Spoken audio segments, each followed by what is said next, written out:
ആളുകൾ അത്ഭുതമാണ് കാര്യം. കുട്ടികൾ 15 വയസ്സുള്ള കുട്ടി ഗേൾ ഫ്രണ്ടിനായിട്ട് ഉപ്പാനെ മുന്നിൽ ഫോൺ വിളിച്ച് നടക്കുന്നുണ്ട്. ഒരു കുഴപ്പമില്ല, എൻ്റെ കുട്ടി കുറച്ച് പുരോഗമന ചിന്താഗതിയുള്ളതാണെന്ന് പറയും.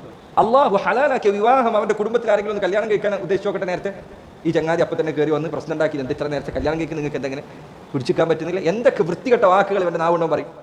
സാധ്യമാകുന്നത്ര വേഗത്തിൽ വിവാഹം കഴിക്കുക. പ്രത്യേകിച്ച് ഈ ഫിത്നയുടെ കാലഘട്ടത്തിൽ രക്ഷിതാക്കൾ ഈ കാര്യത്തിൽ കാണിക്കുന്ന അലംഭാവം അങ്ങേറ്റം മോശമാണ്, വളരെ മോശമായ കാര്യമാണ്. ചില രക്ഷിതാക്കൾക്ക് അറിയാം എൻ്റെ കുട്ടി ഇങ്ങനത്തെ കാര്യങ്ങളുണ്ട്, അവൻ അത് പ്രശ്നമല്ല, കല്യാണം കഴിച്ച കുടുംബക്കാർ എന്ത് പറയുന്നുള്ള പ്രശ്നം. ആലോചിച്ച് നോക്കി എത്രമാത്രം കാപഢ്യത്തിലാണ് മനുഷ്യർ ജീവിക്കുന്നത്. അവനവൻ്റെ മക്കൾ വൃത്തികേടിൽ ജീവിച്ച് അവൻ്റെ കുടുംബജീവിതം തകർന്നാലും കുഴപ്പമില്ല, നാട്ടുകാർ തൃപ്തിപ്പെട്ടാൽ മതി. മക്കൾ വിവാഹം കഴിപ്പിക്കില്ല ചെറിയ പ്രായത്തിൽ. എന്ത് കാര്യം ചോദിച്ചാൽ പറയും ആൾക്കാരൊക്കെ കുഴപ്പമുണ്ടാക്കും, കുടുംബത്തിലൊക്കെ പ്രശ്നമാവും. ചിലപ്പോൾ അവൻ്റെ രക്ഷിതാവിന് തന്നെ അറിയാം അവൻ ഈ പറഞ്ഞ പ്രശ്നങ്ങൾ അകപ്പെട്ടിട്ടുണ്ട്. പ്രത്യേകിച്ച് ഈ കാലഘട്ടത്തിൽ സഹോദരങ്ങൾ കുട്ടികൾ നന്നായി ശ്രദ്ധിക്കണം. ചെറിയ പ്രായത്തിലുള്ള മക്കൾ വരെ ഈ ഫോണിന് മുന്നിലാണ്. ഈ ഫോൺ നിങ്ങൾ മതപരമായ വിഷയങ്ങൾ കാണുമ്പോൾ വരെ അതിൽ വരുന്ന പരസ്യങ്ങളുടെ അവസ്ഥ എന്താ? ഈ ചെറിയ കുട്ടികൾ ഇതാണ് ഈ കണ്ടുകൊണ്ടിരിക്കുന്നത്. ഇതിൽ എവിടെയെങ്കിലും ഒന്ന് അബദ്ധത്തിൽ നെക്കിപ്പോയാൽ എത്തുന്നത് പലയിടത്തേക്കായിരിക്കും. കുട്ടികളുടെ കയ്യിൽ കൊടുക്കുമ്പോൾ ശ്രദ്ധിക്കുക, അവരുടെ ജീവിതമാണ് നിങ്ങൾ ഈ തകർക്കുന്നത്, അവരുടെ ജീവിതമാണ് നിങ്ങൾ നശിപ്പിക്കുന്നത്. നിങ്ങൾക്കൊരു ഉത്തരവാദിത്തമുണ്ട്.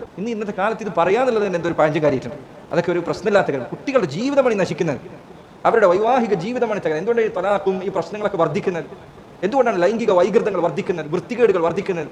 കുടുംബത്തിന്റെ പ്രശ്നങ്ങൾ കൗൺസിലിങ്ങിനോ മറ്റോ നിങ്ങൾ ഇരുന്നാൽ ഓരോ കുടുംബങ്ങൾക്കും ഇവിടെ നടക്കുന്ന പ്രയാസങ്ങൾ, അതിന്റെ കാഠിന്യം കേട്ട് കഴിഞ്ഞാൽ ഒരു അത്ഭുതപ്പെടാൻ.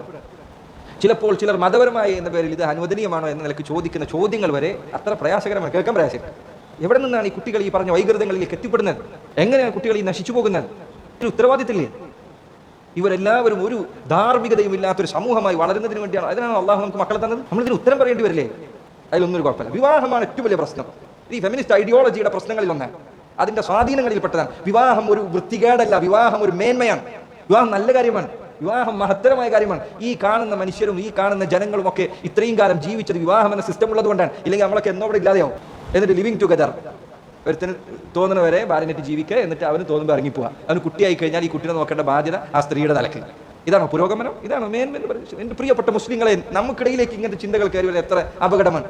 എന്നിട്ട് ആളുകൾ ന്യായം പറയാം, എല്ലാം നന്നായി അറിഞ്ഞിട്ട് വേണ്ടി വിവാഹം കഴിക്കുക. എന്നിട്ട് ഈ നന്നായി അറിഞ്ഞ് വിവാഹം കഴിക്കുന്ന ആൾക്കാരൊന്നും തലാക്കാവില്ല. അൽഹംദുലില്ലാഹ്, ഇസ്ലാമികമായ മാർഗത്തിൽ നടക്കുന്ന വിവാഹങ്ങൾ അവയാണ് മരണം വരെ പലപ്പോഴും നിലക്കാറുള്ളത്.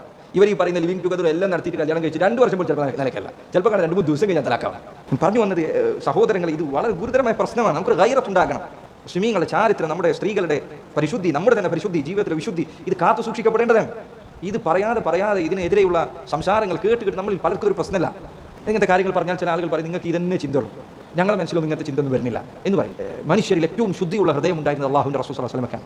നബി സ്വല്ലല്ലാഹു അലൈഹി വസല്ലം അവിടുത്തെ കൈ കൊണ്ട് ഒരിക്കലും ഒരു സ്ത്രീയുടെ കയ്യിൽ സ്പർശിച്ചിട്ടില്ല. അവിടത്തേക്ക് അനുവദിക്കപ്പെടാത്ത റസൂലുള്ളാഹി സ്വല്ലല്ലാഹു അലൈഹി വസല്ലം ഹൃദയത്തിന് ശുദ്ധി ഇല്ലാഞ്ഞിട്ടാണോ?